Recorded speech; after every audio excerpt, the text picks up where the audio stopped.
Bonjour tout le monde! Alors aujourd'hui, je suis vraiment contente de vous retrouver parce que je vous fais une nouvelle vidéo, les acquisitions de mon été. Donc je vais vous présenter tous les livres que j'ai achetés depuis le début de mes vacances, soit depuis environ le début du mois de juin jusqu'à aujourd'hui.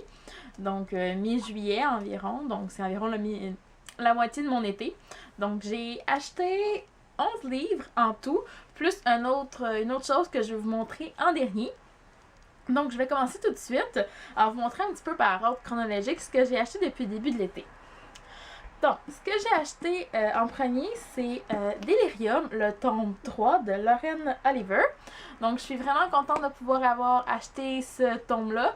Le tome 2 est dans ma part depuis vraiment pas très longtemps en fait, mais c'est parce que j'hésitais beaucoup à savoir si après le changement de couverture du premier tome pour le reste de la série, je me demandais vraiment si je devais racheter les livres en anglais et puis refaire toute ma série en anglais étant donné que j'avais seulement le tome 1 en français ou continuer. Et puis je me suis dit tant qu'à avoir le tome 1, je les rachèterai pas tous et puis ça va prendre du temps avant que je puisse les acheter, donc j'ai fini par acheter toute la série en français même si les couvertures sont pas toutes pareilles. Ce que j'aime pas vraiment, mais bon, je vais faire avec. Ensuite de ça, je me suis acheté Les Ombres de la Nuit, le tome 8 de Kresley Cole, donc Le Démon des Ténèbres. Donc je suis vraiment contente de pouvoir avoir acheté ce livre-là aussi, parce que c'est une série que j'affectionne beaucoup. Je l'adore vraiment. Je pense, c'est vraiment la seule série Bitlit que je suis vraiment à jour. Donc j'ai lu les 7 autres tomes avant et je vais m'empresser de lire celui-ci dans, je dirais pas les prochaines semaines, peut-être les prochains mois, étant donné que mon rythme de lecture en ce moment a un petit peu diminué. Je lis pas beaucoup de livres. J'ai lu environ 4 livres depuis le début de mon été, donc en un mois et demi, ce qui est vraiment rien du tout. Si je tiens compte que je fais rien de mon été, même si je travaille quand même 4 jours semaine, quand même. Ensuite, je me suis acheté, celle-là c'est une commande que j'ai fait sur Amazon au début de l'été. Donc j'avais vraiment hâte d'avoir le nouveau livre de cet auteur-là. Donc c'est The Moon and More de Sarah Dessen, qui est son tout dernier livre qui est sorti début juin. Je voulais vous montrer la magnifique couverture qui est vraiment super belle et qui va aussi avec la réédition de tous les autres tomes de la série. Mais en fait de la série de tous ces autres livres qu'elle a publiés avant. On en voit quelques-uns ici. Donc c'est ça. J'adore vraiment les nouvelles couvertures. Je suis un petit peu déçue de ne pas les avoir parce que je les trouve vraiment plus belles. En plus, ils sont en couverture souple. Celui-là est en couverture rigide étant donné qu'il vient seulement de sortir. Mais les autres ont vraiment un petit relief dessus et j'adore ça. Donc je suis un petit peu déçue de ne pas les avoir, mais je n'achèterai pas des livres 2 fois quand même juste pour la couverture. Ensuite, je me suis acheté un autre livre que je vous avais présenté il y a quand même un petit bout de temps sur le blog, qui était ma dernière découverte, je crois. J'en avais parlé, qui est Black City de Elizabeth Richards. Donc, c'est un livre qui m'intriguait vraiment beaucoup. Je trouvais la couverture magnifique. Le résumé était assez... il en disait pas beaucoup, disons, sur le livre. Et puis, comme vous pouvez le voir, quand je l'ai reçu, j'ai pas pu m'empêcher de commencer à le lire. Mais en fait, j'ai pas vraiment continué à le lire. Je me suis arrêtée là parce que dès les premières pages, je me suis rendu compte que c'était une histoire de vampire. Donc, j'étais certaine que c'était une histoire du genre dystopie avec le résumé qu'il y avait derrière, de fin du monde un petit peu, et tout. Mais je me rends compte que c'est une histoire de vampire, puis je m'y attendais vraiment pas. Donc, ça a été un petit peu un choc pour moi, puis c'est pour ça que j'ai arrêté ma lecture, parce que dans ce moment-là, quand j'ai commencé à le lire, ça me tentait vraiment pas de lire une histoire de vampire encore une fois. Surtout que mon style de lecture commence à changer un petit peu, puis les vampires, je commence à en avoir un petit peu assez, sincèrement. Donc, je vais voir, mais c'est sûr que je vais le lire. C'est juste de savoir quand je vais reprendre goût un petit peu, quand je vais avoir changé de style, revenir à celui-là, je vais voir. Ensuite de ça, je me suis acheté un livre que beaucoup de personnes, il y en a beaucoup qui en ont parlé sur la blogosphère. Ça a fait beaucoup de bruit ce livre-là. Et puis moi, je me demandais si je l'achetais en anglais ou en français. Et puis quand j'étais allée à la librairie, je l'ai vu en anglais. Et vu le prix, qui était quand même pas si mal, C'était un très très gros format, donc je me suis acheté The Fifth Wave de Rick Yancey. Je sais pas si je prononce bien, mais de toute manière, c'est pas très très grave. Donc, ce livre-là est plus à présenter. Tout le monde en a entendu parler. Donc, je voulais vraiment le lire. Et je suis très très contente de pouvoir me l'être procuré. Je regrette pas de l'avoir acheté en anglais parce qu'il est vraiment très très beau comme livre. Et puis, il est divisé en parties. Je sais pas si c'est comme ça pour la version française du livre, mais celui-là en anglais, il est divisé en parties comme celle-là. Et puis, je trouve ça vraiment super. Et il y en a quand même beaucoup de parties, si je pourrais dire. On en voit ici un autre. Donc, voilà. C'est le livre. Je le trouvais vraiment très, très beau. Il est vraiment assez gros en anglais. Dans sa version originale, ce que je m'attendais pas, vu la grosseur qu'il y avait dans sa version française. Dans la collection, je pense, Black Moon, si je me trompe pas.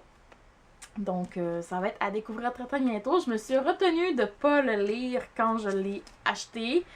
Finalement, je suis passée à autre chose, mais je devrais y revenir quand même quand même bientôt, parce que j'ai très très hâte de le lire. Ensuite de ça, il s'agit d'une autre commande que j'ai fait au début du mois de juillet. Donc, il y a environ 2 ou 3 semaines. Et que ça a été un petit peu une erreur de ma part. Je sais pas où est-ce que j'avais la tête, sincèrement. Mais je me suis procuré le livre Off Triton d'Anna Banks. Donc, je sais que c'est une série en anglais que vous connaissez peut-être pas. C'est une série sur les sirènes. Donc, j'en ai jamais lu comme ça et j'ai vraiment, vraiment hâte de lire ça. Sauf qu'il y a un petit problème. Quand j'ai reçu le livre, quand j'ai fait la commande, tout allait bien, j'ai fait ma commande, je reçois le livre. C'est bien le livre que j'avais commandé, sauf que j'ai fait l'erreur de commander le tome 2. Alors que je n'avais pas encore lu le tome 1.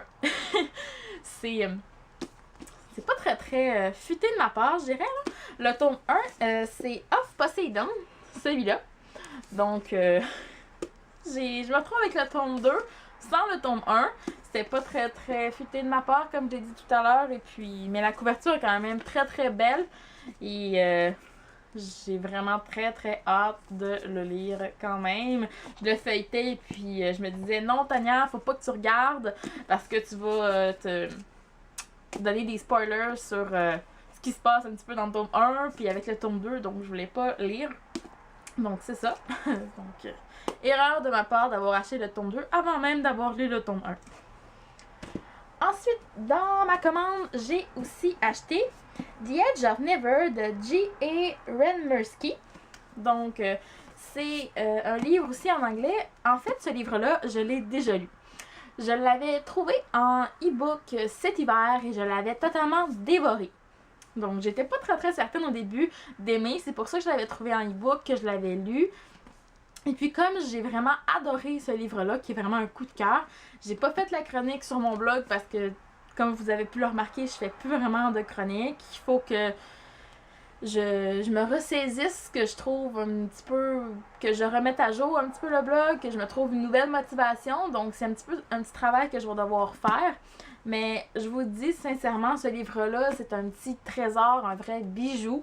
L'histoire, c'est magnifique. Et puis quand je lisais le e-book, je m'étais pas rendu compte à quel point le livre était long et je l'ai lu vraiment en un temps record. On ne voit pas passer les pages quand on lit un livre électronique, je trouve.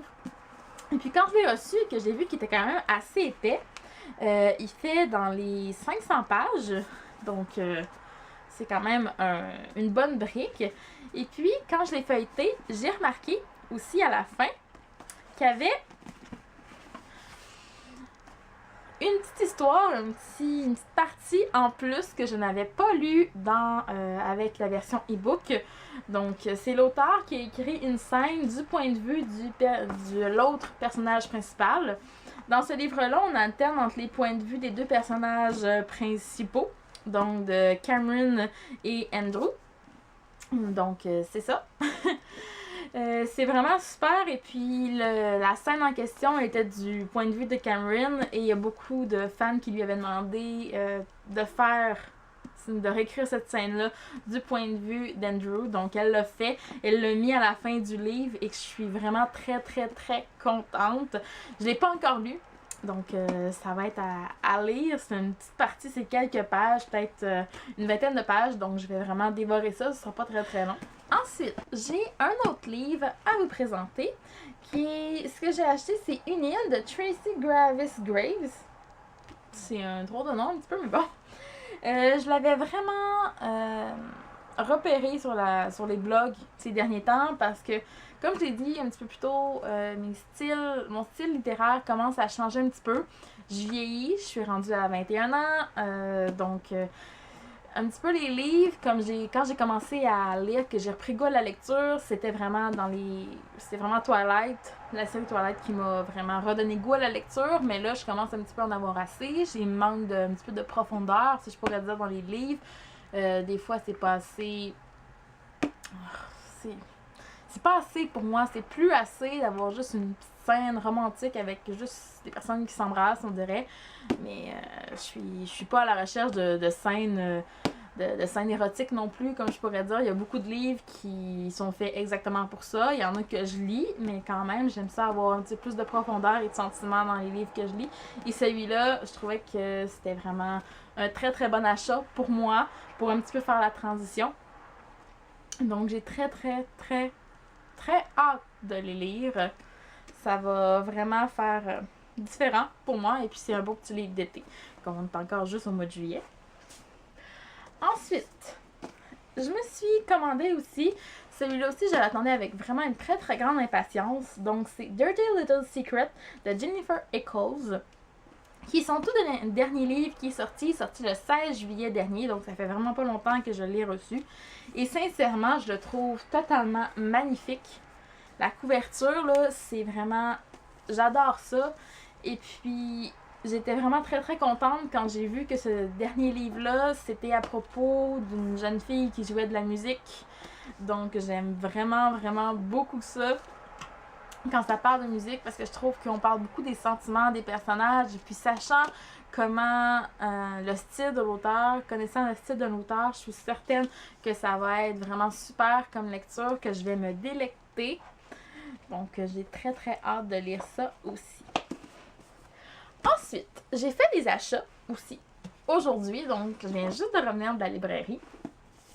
Et comme je disais tout à l'heure, j'ai acheté le livre Off Triton, qui est le deuxième tome de la série.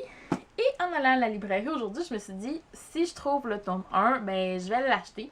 Parce qu'il faut bien que je l'aie. Puis ça m'éviterait de faire une autre commande sur Amazon, qui doit être de 25$ minimum, pour que j'aie la livraison gratuite. Et puis ça ne me tentait pas de dépasser un autre 25$ juste pour un livre que je voulais, pour ensuite en rajouter un ou deux autres que je voulais pas nécessairement.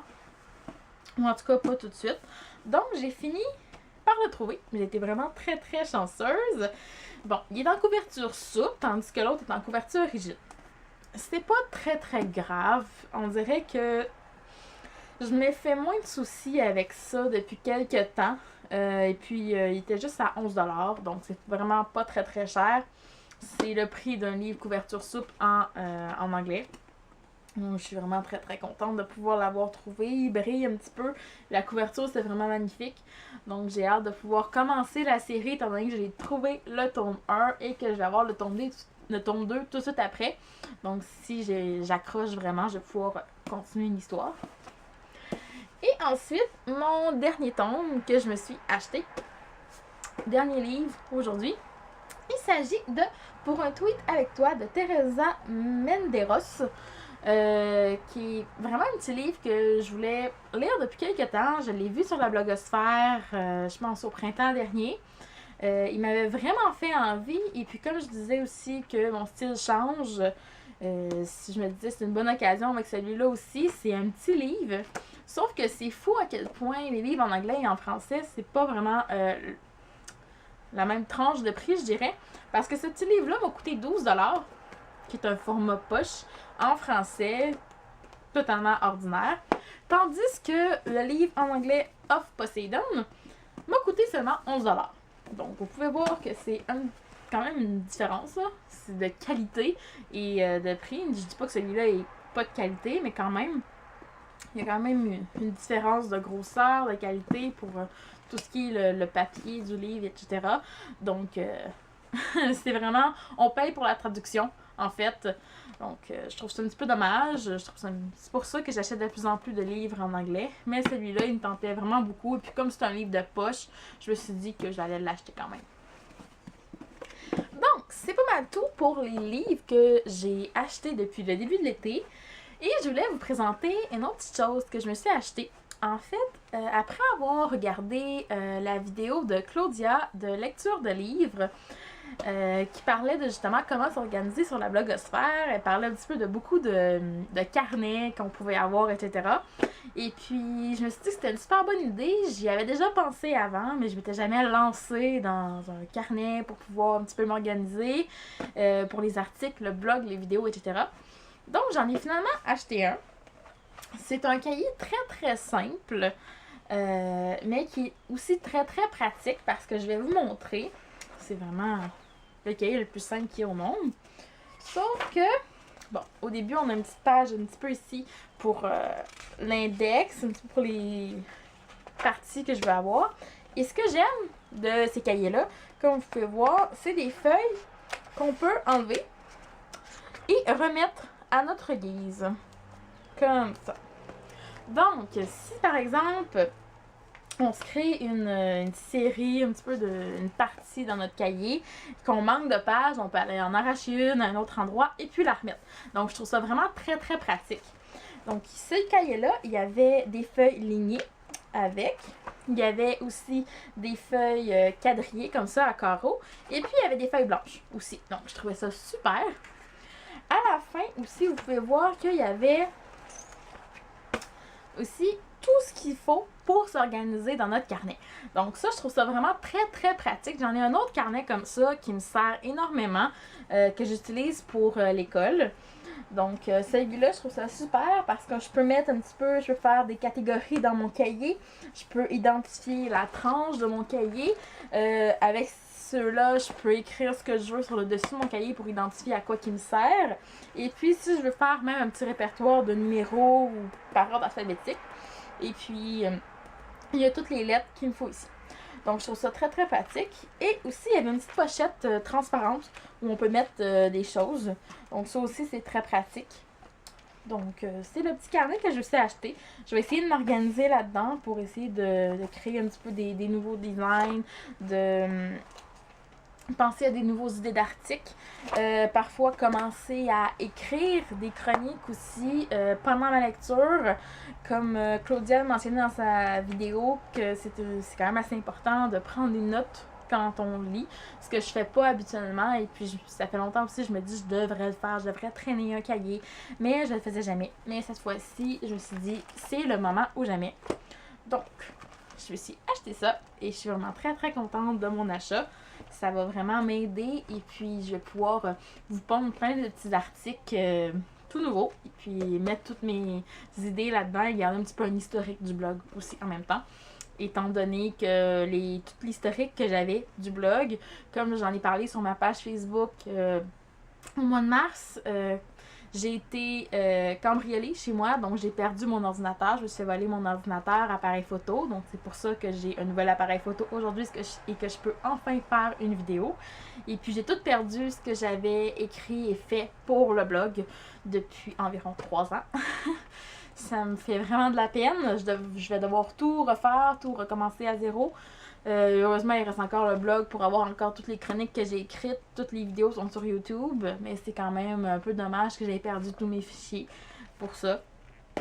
Mais c'est la vie, je vais m'en remettre. Et puis, ce petit cahier-là va me permettre de me ressaisir et puis de vraiment reprendre goût à mon blog, à écrire des chroniques, à faire des nouvelles vidéos. Et puis, j'adore vraiment faire cette vidéo aussi en ce moment. Je suis vraiment contente. Donc, je vais arrêter de parler. Je trouve que c'est assez. Vous en avez assez un petit peu de m'entendre blablater depuis tantôt. Donc, c'est les livres que j'avais à vous présenter. Je suis vraiment contente d'avoir pu faire cette vidéo-là. Et j'espère que je vais pouvoir en faire une autre très bientôt. Sinon, d'écrire des nouveaux articles pour le blog, étant donné que j'ai fini de regarder toutes vos newsletters. Donc, voilà. J'espère que la vidéo vous aura plu. Et puis, je vous souhaite bonne lecture et à la prochaine!